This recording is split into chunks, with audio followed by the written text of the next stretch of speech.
3 jours de la fin de l'année 2019. Et le Seigneur m'a mis à cœur un passage particulier. Nous allons faire la lecture dans 1er Roi. 1er Roi, chapitre 17. 1er Roi, chapitre 17. Nous allons lire le premier verset. Et après cela, nous sauterons pour lire du 8e au 16e verset. Roi, chapitre 1er Roi, chapitre 17, verset 1, nous sautons. Nous lisons du 8e au 16e verset.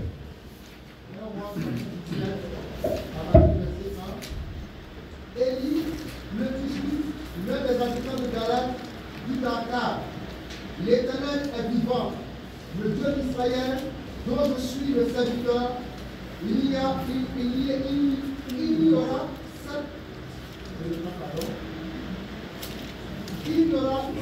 ces années-ci ni rosée, ni pluie, sinon à ma parole. Le verset 8. Alors la parole de l'Éternel lui fut adressée en ces mots. Lève-toi, va à Serepta, qui appartient à Sidon, et demeure là. Voici, j'ai ordonné à une femme veuve de te nourrir. Il se leva et il y alla à Serepta. Comme il arriva à l'entrée de la ville, voici, il y avait là une femme veuve qui ramassait du bois. Il l'appela et dit: Va me chercher, je te prie, un peu d'eau dans un vase afin que je boive. Et elle alla en chercher. Il l'appela de nouveau et dit: Apporte-moi, je te prie, un morceau de pain dans ta main. Et elle répondit: L'Éternel ton Dieu est vivant. Je n'ai rien de cuit, je n'ai qu'une poignée de farine dans un pot et un peu d'huile dans une cruche. Et voici, je ramasse 2 morceaux de bois, puis je rentrerai, je préparerai cela pour moi et pour mon fils. Nous mangerons, après quoi nous mourrons. Et il lui dit: Ne crains point, Ram, fais ce que tu as dit. Seulement, prépare-moi d'abord avec cela un peu de gâteau et tu me l'apporteras. Tu en feras ensuite pour toi et pour ton fils. Car ainsi parle l'Éternel, le Dieu d'Israël. La farine qui est dans le pot ne manquera point, et l'huile qui est dans la cruche ne diminuera point, jusqu'au jour où l'Éternel fera tomber de la pluie sur la face du sol. Elle alla et elle fit selon la parole d'Élie. Et pendant longtemps, elle eut de quoi manger, elle et sa famille, ainsi aussi bien qu'Élie. La farine qui était dans le pot ne manqua point, et l'huile qui était dans la cruche ne diminua point, selon la parole de l'Éternel, selon que l'Éternel avait prononcé par Élie. Amen. Amen. Nous sommes dans une situation très difficile par rapport à ce texte. C'est une situation de crise. Dans cette nation, il n'y a pas de pluie. 3 ans et demi sans pluie. Et la Bible est précise. La Bible déclare qu'il n'y a pas de rosée, il n'y a pas de pluie non plus. J'ai personnellement vécu la situation de sécheresse ici en Mauritanie en 2010. Au niveau de Nouakchott, on n'a pas ressenti cela. Mais à l'intérieur, nous voyons des bêtes qui mouraient. Il n'y avait pas de champs, il n'y avait pas de production, puisqu'il y avait sécheresse. Et c'est ainsi que le gouvernement de la Mauritanie avait fait un plan qu'on a appelé ML. ML signifie espoir. Et c'est ainsi qu'on a vu à la périphérie de Nouakchott, il y avait ces magasins, ces boutiques qu'on appelait témoins. là où on vendait la nourriture, puisqu'il y avait une sécheresse au niveau de la Mauritanie. Dans ce texte aussi, nous nous retrouvons dans une situation de sécheresse, c'est-à-dire qu'il n'y a pas de pluie. Et à cette époque-là, l'économie d'Israël était basée sur l'agriculture et l'élevage, l'agro-pastoral. Quand il n'y a pas de rosée, quand il n'y a pas de pluie, c'est-à-dire qu'il n'y a pas de production végétale, tout comme production animale. C'était une très grande crise. C'est dans ce contexte-là que nous nous situons. Il y a une grande crise. Et dans les textes dont on venait de lire, il y a 3 personnages principaux.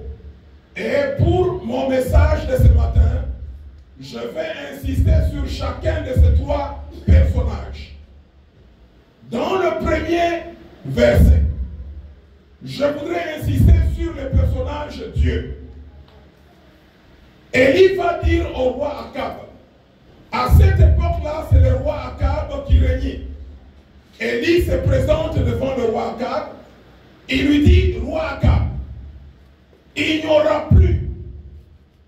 plus de rosée ni de pluie, si ce n'est la parole de Dieu.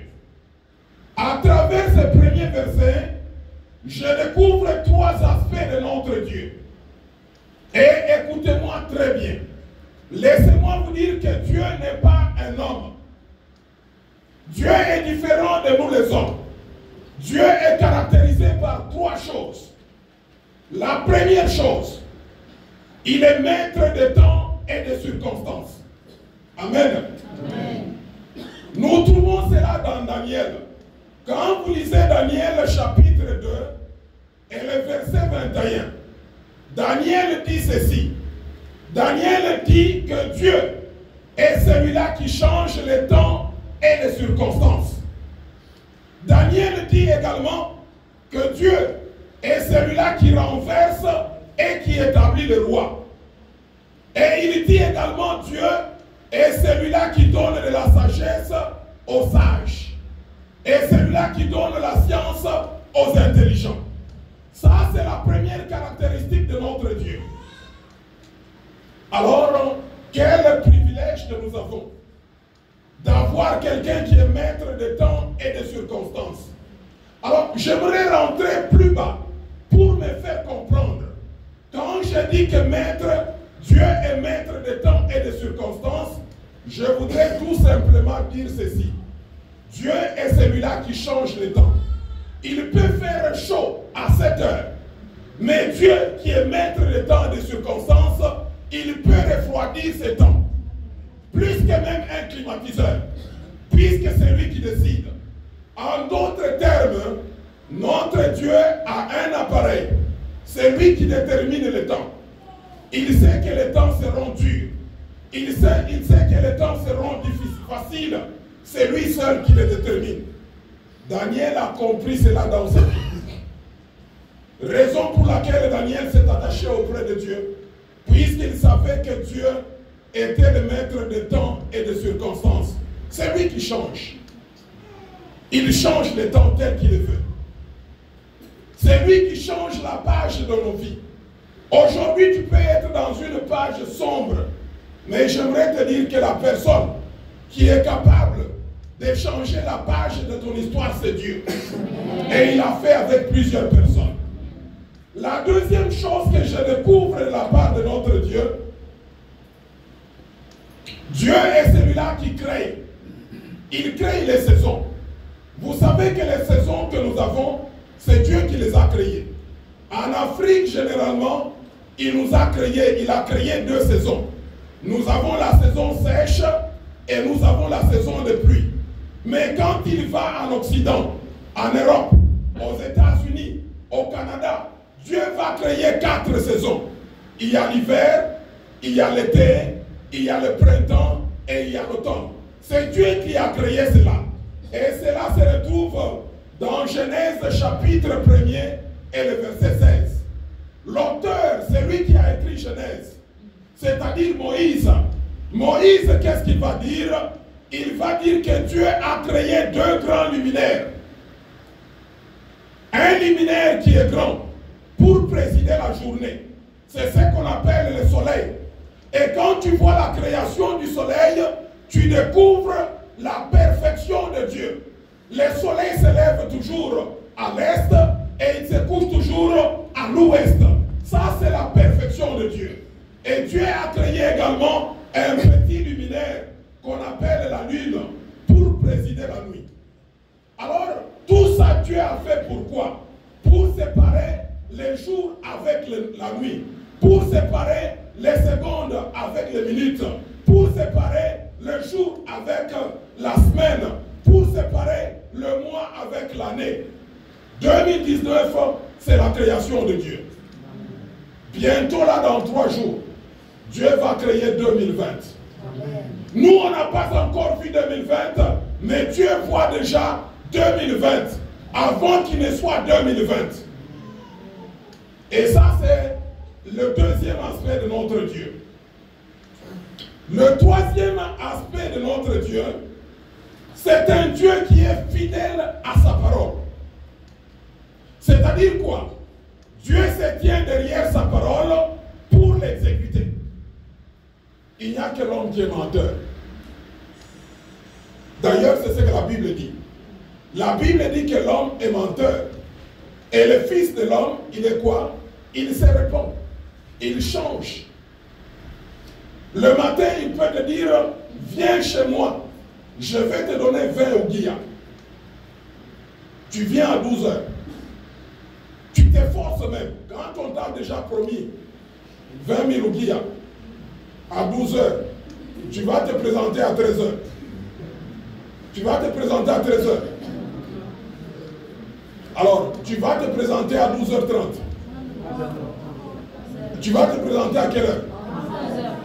Mais pourquoi est-ce qu'on ne le fait pas avec Dieu? Laissez-moi vous dire ceci. L'homme, quand tu arriveras là-bas, et d'ailleurs quand tu sonnes à sa porte, et qu'il regarde, il voit c'est Jérémie. Il va dire aux enfants, va dire que papa n'est pas là. Alors moi j'aime la sincérité des enfants. L'enfant aussi, s'il est petit comme Samuel, qu'est-ce qu'il va dire? Il va dire, papa a dit qu'il n'est pas là.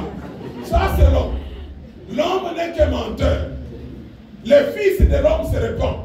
Mais Jérémie, dans le chapitre 1er et le verset 12, qu'est-ce qu'il dit? Il dit que Dieu se tient derrière sa parole pour l'accomplir. Dieu est fidèle par rapport à sa parole. Raison pour laquelle nous croyons dans ce Dieu. Alors, je donne le résumé de ce que je venais de dire. Le premier personnage dans ce texte, c'est Dieu. Nous découvrons 3 choses de Dieu. La première chose, il est maître des temps et des circonstances. Il renverse et il établit le roi. Il donne la sagesse aux sages et la science aux intelligents. Ça, c'est la première chose de Dieu. La deuxième chose, c'est un Dieu qui crée les saisons. C'est-à-dire, c'est lui qui crée le bonheur et le malheur. C'est lui qui crée la joie et la tristesse. Il crée les saisons. C'est comme ça qu'il est. C'est lui qui change les pages, les différentes pages de nos vies. Troisième chose, un Dieu fidèle. Quand il promet, il réalise. Quand il dit, la chose s'accomplit. Et quand on arrive à la deuxième partie de notre lecture, nous sommes dans le chapitre 17, premier roi, chapitre 17, versets 8 à 16. Comme c'est Dieu qui avait dit qu'il n'y aura plus de rosée et de pluie, la chose se réalise. Maintenant, Élie se retrouve en difficulté. Dieu l'a amené dans un torrent. Et au niveau du torrent de Kérit, Élie buvait de l'eau. Dieu a ordonné à ce que les corbeaux lui amènent le pain et la viande. Et chaque jour, Élie mangeait. Élie mangeait. Élie buvait. Mais il arrive à un certain moment, comme la sécheresse était forte, elle a duré 3 ans et demi. Le torrent est devenu sec. Et Dieu va ordonner maintenant. C'est pour cela que j'aime Dieu. Vous savez que Dieu ne travaille pas seulement avec le fort. Non. Quand il travaille avec un fort, le fort pensera que c'est sa force qui permet à ce que Dieu puisse agir. Dieu ne travaille pas avec les sages, les très intelligents, puisqu'à un certain moment, la personne qui est très intelligente, la personne qui est très sage, pensera que c'est lui qui agit, au lieu que ce soit Dieu qui le fait. Alors, qu'est-ce que Dieu va faire? Il va ordonner à Élie. Il dit, Élie, quitte maintenant le torrent de Kérit là où tu es, puisqu'il y a aussi une crise là-bas. Je vais t'envoyer quelque part. Si Dieu l'aurait envoyé dans la maison d'un député, Élie penserait que je suis à charge de qui? Du député. Dieu va choisir une personne de moindre importance dans la société. Dieu lui dit, va chez la veuve.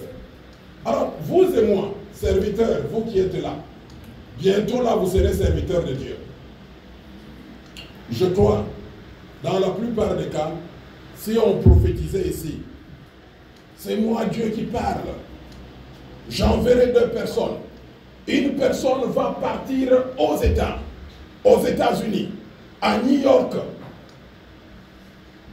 Hein? Vous savez, à New York. Et le même Dieu dit, une autre deuxième personne, il va partir à Boutémit.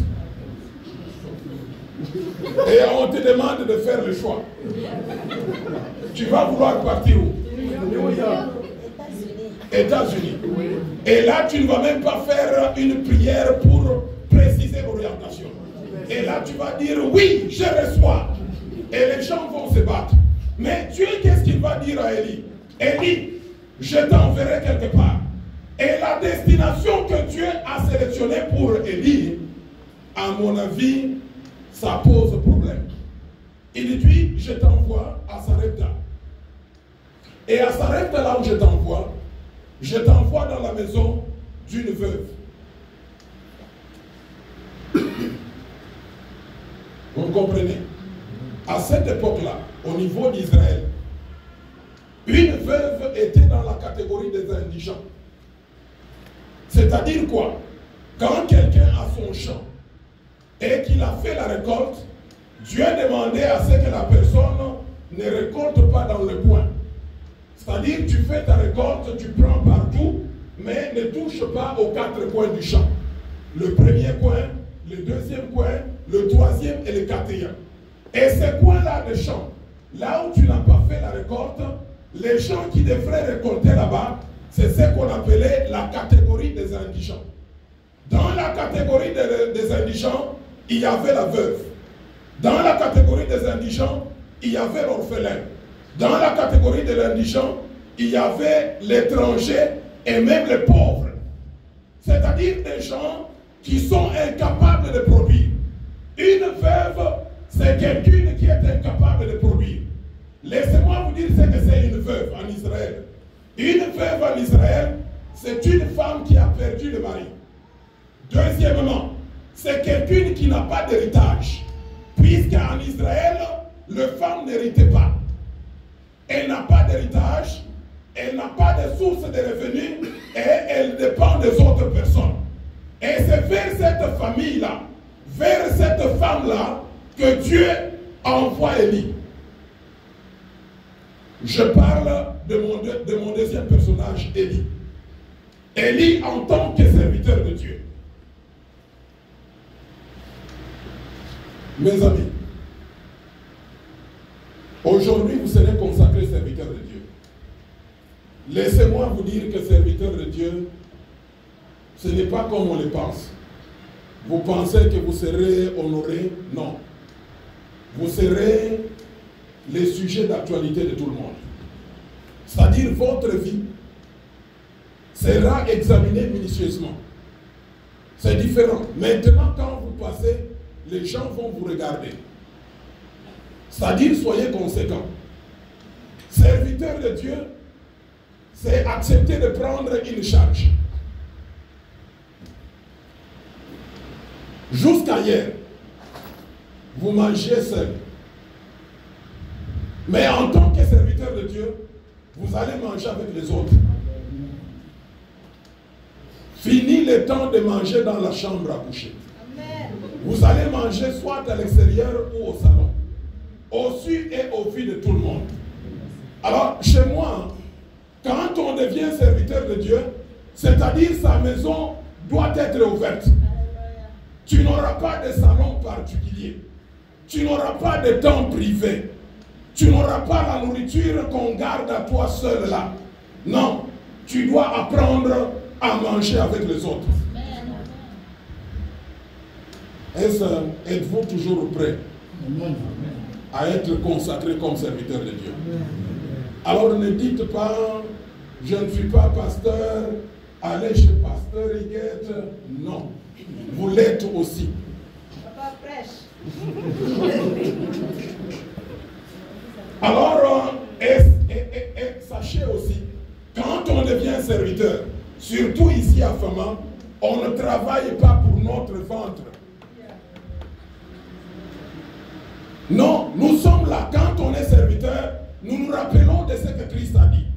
Christ a dit, je suis venu, non pas pour être servi, mais pour faire quoi? Pour servir les autres. Alors, plus vous devenez serviteur, plus on sera exigeant avec vous. Plus on vous demandera trop. Vous allez donner de votre temps. Vous allez donner de votre énergie. Vous allez donner de votre intelligence. Vous allez donner aussi de votre ressources. Vous n'allez pas regarder, c'est pasteur Higuette qui donnera. Non. Maintenant, on est nombreux. Alors, ce que j'ai tiré de la vie d'Élie, c'est une vie de prière. Quand vous lisez dans Jacques chapitre 5, vous lisez du 16e au 18e verset. Jacques dit quoi? J'aimerais commencer par le verset 16 pour bien comprendre. Nous sommes dans Jacques chapitre 5. Le verset 16 dit ceci. Confessez donc vos péchés les uns aux autres et priez les uns pour les autres afin que vous soyez guéris. La prière fervente du juste a une grande efficace. Alors, pourquoi est-ce que Jean écrit de la sorte? L'idée de Jacques, il voulait juste nous expliquer que la prière fervente du juste a une grande efficace. C'est-à-dire quoi? C'est-à-dire la prière d'un juste, de quelqu'un qui est juste, donne les résultats, produit les fruits. Mais qu'est-ce que être juste? Selon Jacques, être juste implique deux choses. La première chose, c'est être en mesure de confesser ses péchés. C'est ça être juste. Confesser le péché. Être juste également, c'est prendre le fardeau des autres. Les deux points qui sont avant là-bas. Il dit confessez donc vos péchés les uns aux autres, priez les uns pour les autres, afin que vous soyez guéris. C'est-à-dire la justice est considérée devant Dieu comme une guérison intérieure. Une guérison intérieure. Et cette guérison intérieure vient de deux choses. La première chose, c'est la confession de péché. La deuxième chose, c'est être en mesure de supporter les autres. Être en mesure de prier pour l'autre. Avoir une orientation altruiste.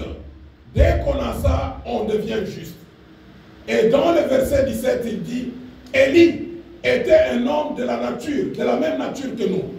Élie n'était pas un extraterrestre. Élie était né d'une femme.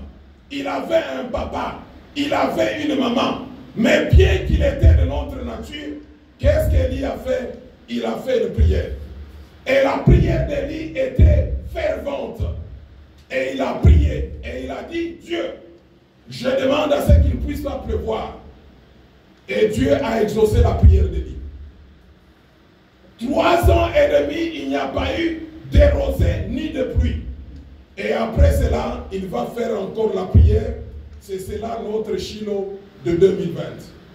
Il va refaire la prière maintenant, après la sécheresse, après une absence de 3 ans et demi de pluie et de rosée. Élie fera la prière. C'est là où nous étions dans 1er Roi, chapitre 18. Et quand il fait la prière, les serviteurs vont regarder 6 fois. Il dit, je ne vois rien. Et quand il va à la 7e fois, il dit, je suis en train de voir un petit nuage comparable à une paume de main. Et ça, c'est la prière d'Élie. Amen. Je voudrais qu'on change notre façon de prier. Je voudrais que nos prières puissent se produire. Je voudrais que nos prières soient efficaces. Pour que la prière soit efficace, voici ce qu'il nous faut. Nous devons être justes. Être juste, c'est quoi? C'est séparer d'avec le péché. Abandonner le péché. Arrêter de pécher. Être juste, c'est quoi? Penser aux autres.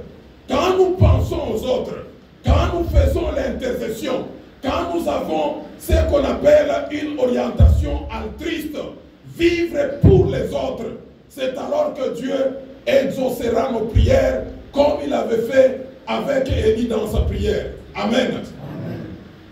Je termine maintenant par le 3e personnage. Le 3e personnage, c'est la veuve. Je vous ai dit que la veuve, ce n'est pas une bonne vie. Quand on est veuve, ce n'est pas une bonne vie. Puisqu'on est indigent, on dépend des autres, on n'a pas de ressources, on est chômeur, on est veuve, on n'a pas quelqu'un pour nous assister. Mais laissez-moi vous dire ceci. N'attendez pas servir Dieu quand vous aurez de l'argent. Vous ne le servirez jamais. Est-ce que vous me suivez très bien? Je ne suis pas d'accord avec ceux-là qui disent « Je n'ai pas de l'argent, je n'ai pas du travail, donc je ne servirai pas Dieu. » Même quand vous aurez des millions, vous n'allez pas servir Dieu. Commencez déjà à servir Dieu dès maintenant. Surtout vous qui êtes jeunes. Nous, on s'est réveillés avec retard. Déjà vieux, on commence à servir Dieu. Mais vous qui êtes jeunes, commencez déjà à servir Dieu dès maintenant. Tu as dit ou qui a, sers Dieu avec cela. Puisque ce qui importe devant Dieu, ce n'est pas le volume, ce n'est pas la quantité, mais ce qui importe Dieu, c'est la qualité, c'est le cœur. Alors, en lisant ce passage, j'ai découvert 4 choses dans la vie de ces veuves. La première chose, c'est la soumission et l'obéissance. Quand vous lisez, vous vous rappelez bien le texte, la veuve était en train de ramasser 2 bois. Et Élie l'appelle. Élie lui dit, va puiser pour moi de l'eau. La veuve n'a pas refusé. La veuve est allée. Et quand la veuve allait puiser de l'eau, Élie la rappelle encore pour lui dire, pas seulement de l'eau, tu m'amènes de l'eau et en plus de l'eau, tu m'amènes quoi? Tu m'amènes une galette. La soumission. Mes frères et sœurs, la soumission et l'obéissance, c'est la clé. La clé de rencontre avec Dieu. C'est le terrain de rencontre avec Dieu. Quand tu deviens obéissant, quand tu deviens soumis, quand tu t'humilies auprès de Dieu, Dieu agira maintenant dans ta vie. Nous ne recevons pas de la part de Dieu puisque nous sommes rebelles. Nous ne recevons pas de la part de Dieu puisque puisque nous sommes désobéissants. Nous ne recevons pas de la part de Dieu puisque nous sommes orgueilleux. La Bible est claire. Jacques dit ceci. Dieu résiste aux orgueilleux. Mais il fait grâce à qui? Aux humbles. Ça, c'est la première chose que j'ai découvert dans la vie de cette veuve. Elle avait la soumission, elle avait l'obéissance, elle avait l'humilité dans sa vie. La deuxième chose, elle avait la vérité et la sincérité. Et c'est ce qui nous manque. Même nous qui sommes serviteurs de Dieu, à un certain moment, nous manquons de vérité et de sincérité. Mais la veuve était sincère. Quand Élie lui a dit, tu m'amènes une galette, la veuve a dit quoi? La veuve a dit, je suis en train de ramasser 2 morceaux de bois, et quand je rentrerai chez moi, j'ai une poignée de farine pour faire une galette. Et cette galette, c'est pour moi et pour mon fils. Nous allons manger, et après quoi nous ferons quoi? Nous allons mourir. La vérité et la sincérité. C'est ce qui nous manque. On n'est pas sincère. On n'est pas vrai devant Dieu. Vous savez, Billy Graham a écrit que des fois, nous nous trompons nous-mêmes et nous trompons les autres. Vous savez qu'il y a certaines personnes, il n'a rien. Il n'a rien, il n'a pas encore mangé. Il arrive chez les gens sont en train de manger, mais tellement qu'il n'est pas sincère, on l'approche à la nourriture. Non, je venais de manger. Lui, alors, il a déjà fait 3 jours sans manger. Manque de sincérité, manque de vérité.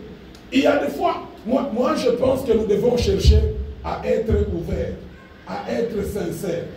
Mais nous faisons ce que les Français disent, sauver les apparences. On n'a rien, mais surtout les gens de ma nationalité, nous les Congolais. Les Congolais aiment trop s'habiller. Dans le ventre, il n'y a rien. Mais tu verras bien vêtu là, la façon de marcher, les souliers. Et là, tu te dis, ce monsieur, il est suffisant. Cette dame, elle est suffisante. Tu vas la donner quelque chose. Non, nous nous trompons. Et c'est comme ça que les gens, les hommes ne sont pas sincères. Les hommes ne sont pas vrais, même devant la face de Dieu. Même dans nos prières, on n'est pas sincère devant Dieu. Tu as besoin de quelque chose, demande à Dieu sincèrement. Mais tu verras quelqu'un, même dans la prière, on ne dit pas à Dieu la vérité. Toi, tu as besoin d'un mari, mais tu fais semblant. Oh Seigneur, je voudrais bien chanter dans la chorale. Non, dis à Dieu la vérité. Dis à Dieu que je ne chante même pas bien, puisque je n'ai pas quelqu'un à côté. Dieu a besoin de la sincérité. Amen. Et cette femme veuve, elle a été vraie, elle a été sincère, elle a dit la vérité auprès d'Élie. Troisième chose, Élie va lui dire, n'aie pas peur. N'aie pas peur. Ne crains pas. Quand Élie a fait la demande, la femme a été sincère. La femme voulait autrement dire à Élie qu'Élie, ce n'est pas possible. Je ne te donnerai pas. Puisque ce que j'ai, c'est pour moi et pour mon fils. Mais Élie va dire quoi? N'aie pas peur. Mes amis, vous savez pourquoi est-ce qu'on ne donne pas à Dieu? Puisqu'on a peur. Surtout la dîme. Plus vous recevez un grand salaire, ça devient compliqué. Vous savez la dîme, quand tu as 1 000 $, tu donnes combien? 100. Tu donnes 100. Alors là, tu regardes, je vais rester avec 900. On a peur. Quand on a peur, on ne va pas recevoir quelque chose de la part de Dieu. Nous devons enlever la peur. Si on veut réellement agir avec Dieu, nous devons enlever la peur. Tu verras que tu donnes ces 100 $ là, Dieu te retourne. Dieu va te retourner cela. Et Dieu a plusieurs façons de retourner. La femme a enlevé la peur. Elle est allée chez elle. Elle a fait une galette. Elle a donné à Élie. Vous savez ce qui va se produire? Je vous le dirai après. Quatrième chose dans la vie de cette femme. Elle a agi selon la parole de Dieu. Mes frères et sœurs, quand Dieu nous parle, nous devons agir selon la parole de Dieu. Et ça, c'est le secret de la réussite dans la vie. N'agis pas selon la parole d'un homme. Mais quand Dieu te dit, fais la chose, il faut faire la chose. Et tu verras la chose s'accomplir. Moi, je me rappelle de Pierre. Il voit Jésus-Christ marcher sur les eaux. Pierre dit à Jésus, si c'est toi, Seigneur, ordonne que j'aille vers toi. Et Jésus lui dit quoi? Viens. Comme c'est Jésus-Christ qui a parlé, Pierre a fait quoi? Pierre a marché aussi sur les eaux. Agissons aussi selon la parole de Dieu. Quand Dieu nous dit d'agir, agissons. Et on verra le miracle de Dieu. Alors, on aura un temps de témoignage. Vous allez suivre ce que Dieu a fait. Dieu a fait cela dans la vie de certains d'entre nous, puisqu'ils ont écouté la parole de Dieu et ils ont agi selon la parole de Dieu. Et quelles sont les conséquences dans la vie de cette veuve? La première conséquence, la Bible dit ceci.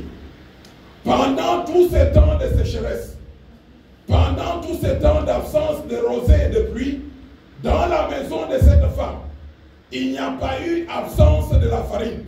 La farine ne faisait qu'augmenter. Quel miracle! Lui ne faisait qu'augmenter. Ça, c'est un miracle que Dieu produit. Amen. J'aimerais vous donner le secret de notre maison. En tout cas, ce que je vous dis, c'est la vérité. Depuis que nous nous sommes mariés, moi et Pasteur Higuette, c'est-à-dire le 30 novembre 1991, jusqu'aujourd'hui. Aujourd'hui, c'est le 29 décembre 2019. Ça fait combien d'années?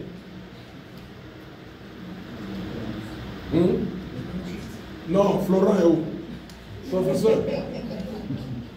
2019 moins 1991. 28 ans. Ce que je vous dis, je l'ai dit devant Dieu. Dieu m'est témoin. 28 ans. Nous n'avons jamais manqué de nourriture dans notre maison. Si on ne mange pas, c'est-à-dire qu'on est en train de jeûner. Et quel est le secret? Juste quand nous nous sommes mariés. Alors, j'aimerais vous dire une de mes faiblesses. Avant que je ne devienne chrétien, je mangeais beaucoup.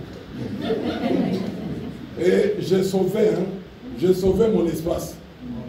Vous savez, quand vous mangez beaucoup, vous sauvez vos espaces, n'est-ce pas? C'est-à-dire, votre nourriture, on l'encadre, vous êtes chez les papas là, et je faisais expressement, les autres vont manger, moi je suis absent, on met à côté. Alors, j'étais habitué un peu à ça. On met à côté, et puis dans notre tradition, dans notre culture aussi, on apprend aux femmes que quand tu es marié, quand tu apportes la nourriture au mari sur la table, il est avec des gens, il faut toujours mettre une petite nourriture à côté, dans la chambre. N'est-ce pas, vous gardez encore ça? Alors, quand on s'est marié, Dieu nous a appris autrement. Dieu nous a appris autrement. Dieu a dit que ne mangez pas seul.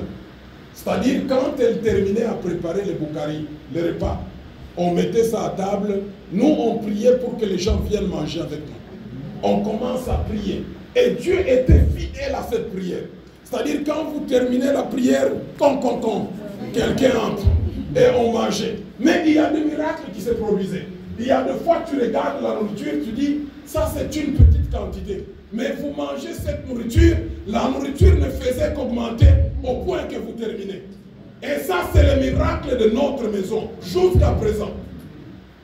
Jusqu'à présent, dans notre maison, c'est comme ça. Je ne sais pas ce que Dieu est en train de faire. Et je crois que c'est le miracle de Sarepta. Et ce miracle, Dieu peut le produire aussi dans ta maison. Amen. Alors, Dieu veut assez qu'on puisse avoir l'hospitalité comme la femme, la veuve de Sarepta. L'hospitalité, c'est ce que Dieu te demande. Vous savez que l'hospitalité produit beaucoup de choses. C'est lui qui a écrit le livre aux Hébreux, chapitre 13, verset 2, qu'est-ce qu'il dit? N'exercez l'hospitalité sans murmure. Puisque certaines personnes, ils ont reçu même des anges dans leur maison. Et moi, je crois fermement que dans notre maison, les anges passent chaque jour. Ils se présentent sous vos formes, mais il y a des anges qui viennent. Puisque la nourriture ne manque pas. Je ne sais pas pourquoi. Je ne sais pas pourquoi. Ce que Dieu a fait avec nous, il peut aussi le faire avec vous. Amen. Que Dieu bénisse sa parole. Amen.